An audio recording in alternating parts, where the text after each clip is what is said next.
నువ్వు good గర్లా bad గర్లా? Good girl ఎలా ఉంటది?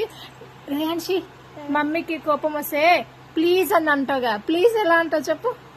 ప్లీజ్ అమ్మా అని ఎలా అంటావు? ఎలా అంటావు చెప్పు? ప్లీజ్ మమ్మీ చూపి. మమ్మీ సారీ మమ్మీ ఎలా చెప్తావు? సారీ మమ్మీ ఎలా చెప్తావు? సారీ అమ్మా ఎలా అంటావు? సారీ అమ్మా అలా. Good girl. హగ్ అమ్మా. సరిగ్గా చెప్పు. హగ్. లవ్ యూ అమ్మా ఎలా చెప్తావు? Love you. బంగారం. బంగారు కొండ అని ఎలా అంటావు? బంగారు కొండ అని ఎలా అంటావు? బంగారు కొండ. అమ్మ అంటే చాలా ఇష్టమా? ఎంత ఇష్టం? ఎంత ఎంత ఇష్టం? అంత ఇష్టమా? చాలా ఇష్టమా?